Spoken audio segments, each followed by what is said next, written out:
Students, our next problem is identify the internal and external forces acting on the system. இன்டர்னல்னா அந்த சிஸ்டம்குள்ளேயே act ஆகிற force, எக்ஸ்டர்னல்னா வெளியிலிருந்து act ஆகக்கூடிய force.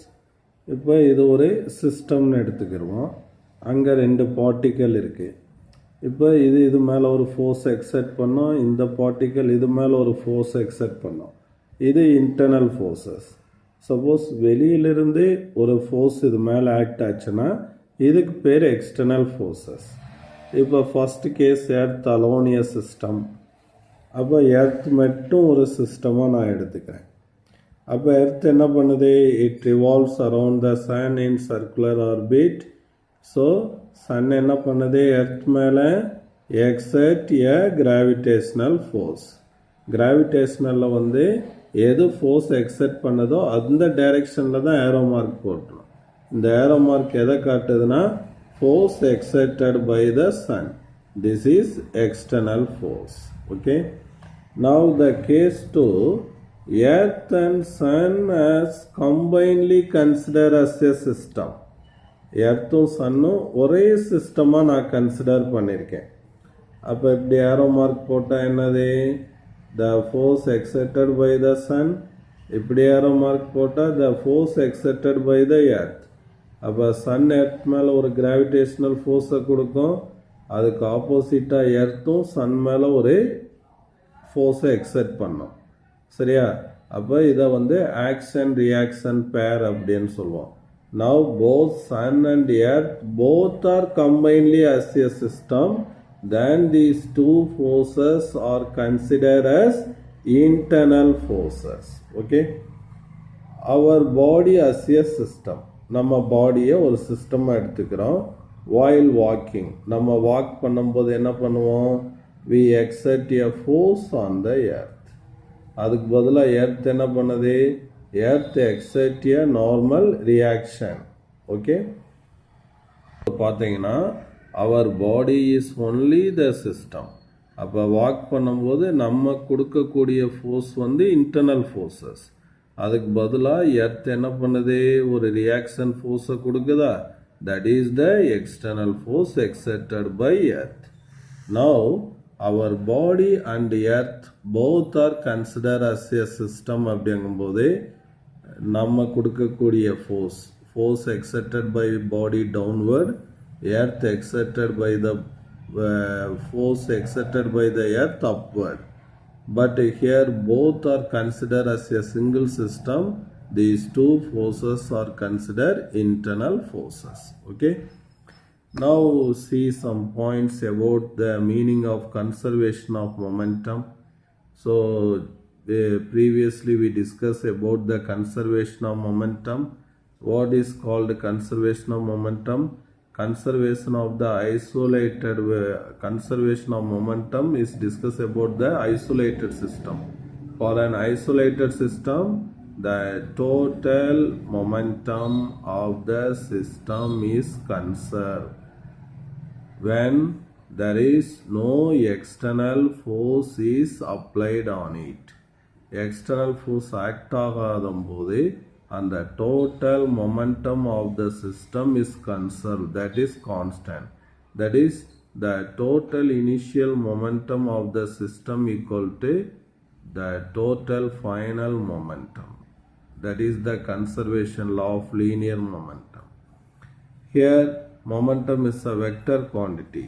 So the law of conservation of linear momentum is a vector law அப்படின்னு நம்ம சொல்லுவோம். அதில் வந்து என்ன இருக்குது? Both magnitude and direction of linear momentum ரெண்டுமே இருக்குது. So in some cases the total momentum maybe zero ஆகலாம்.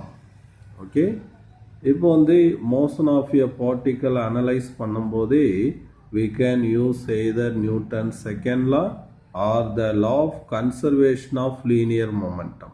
ரெண்டில் எதை வேணுனாலும் யூஸ் பண்ணலாம். ஆனால் எதை யூஸ் பண்ணுறது sir easy? Law of conservation of linear மொமெண்டமை யூஸ் பண்ணுறது தான் ஈஸி. ஏன்னா நியூட்டன் செகண்டில் என்ன சொல்லுது? ஃபோர்ஸை சொல்லுது. Force is proportional to rate of change of momentum. அப்போ நியூட்டன் செகண்ட் லாவை யூஸ் பண்ணோம்னா you mention the forces that act on the body during collision. But it is very difficult to identify the forces exerted by each particle on one another.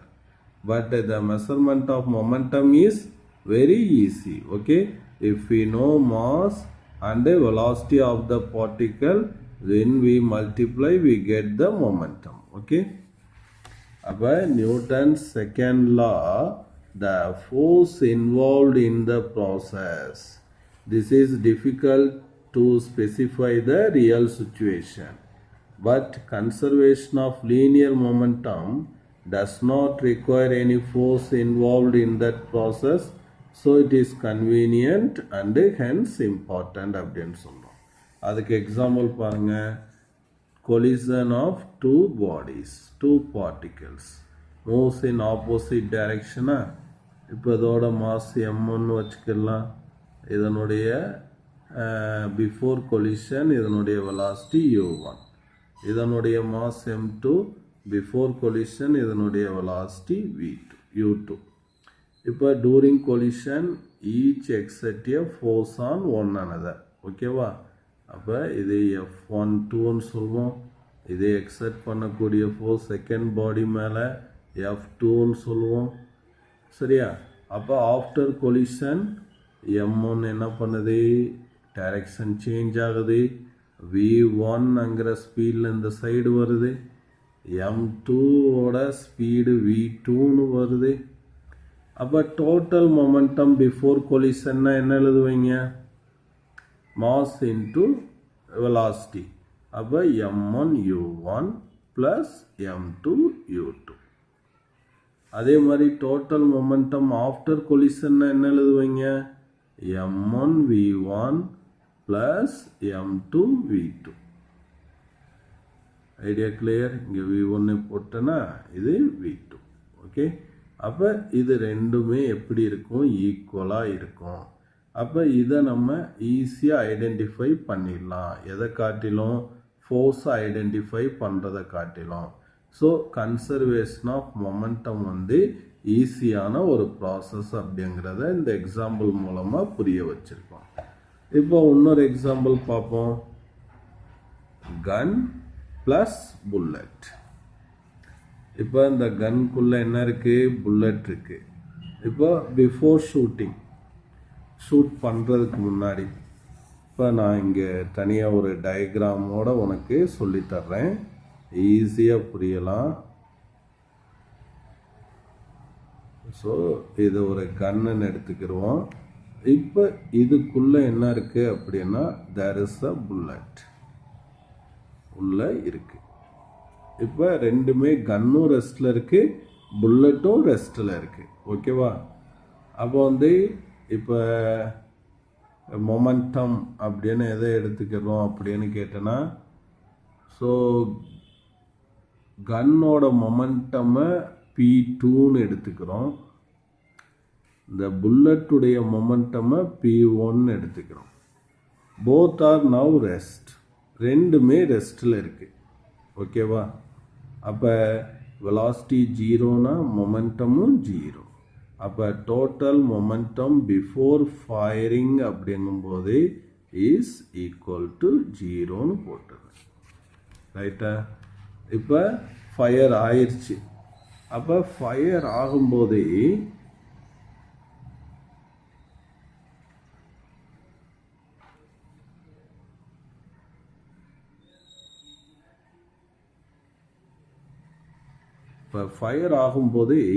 இந்த bullet என்ன பண்ணுது, forward டைரெக்ஷனில் போகுது. அப்போ புல்லட்டோட momentum p1லேருந்து p1 டேஷாக change ஆகுது. கன்னோட momentum என்ன ஆகணும், p2லேருந்து p2 டேஷாக change ஆகணும். பட்டு இங்கே ஆஃப்டர் ஃபயரிங்கும் டோட்டல் மொமெண்டம் என்ன தான் நம்மளுக்கு கிடைச்சாகணும், ஜீரோ தான் நம்மளுக்கு கிடைச்சாகணும். அப்போ எப்படி, இப்போ இது ஃபார்வர்டாக மூவ் ஆகுது. நான் ஜென்ரலாகவே எழுதுகிறேன். Total momentum before collision zero, total momentum after collision என்ன வரும், P1 dash plus P2 dash. ஓகேவா? அப்போ என்ன எழுதுவேன்? P1 dash equal to என்ன எழுதுவேன்? minus P2 dash எழுதுவேனா? ஸோ கொஞ்சம் ஃபயரிங்கை நினச்சி பாருங்க. புல்லட் ஃபார்வேர்டாக போகும்போது கன் எப்படி வரும்? பேக்வேர்டாக அப்படியே ஷோல்டர் அப்படியே ஒரு ஷேக் ஆகுமா? சரியா? ஸோ இப்போ இது வந்து என்னதுன்னா ஃபார்வேர்ட் டைரெக்ஷன், இது ப்ளஸில் இருக்கும், இது மைனஸ். அப்போ ஆட் பண்ணோம்னா நம்மளுக்கு என்ன கிடைச்சிடும்? 0 கிடைச்சிடும். ஓகே, ஸோ இந்த கன் எப்படி பேக்வேர்டாக வருதோ அதை தான் நம்ம என்னன்னு சொல்லுவோம் அப்படின்னா recoil velocity of gun அப்படின்னு சொல்லுவோம். that is recoil momentum அப்படின்னு சொல்லுவோம்.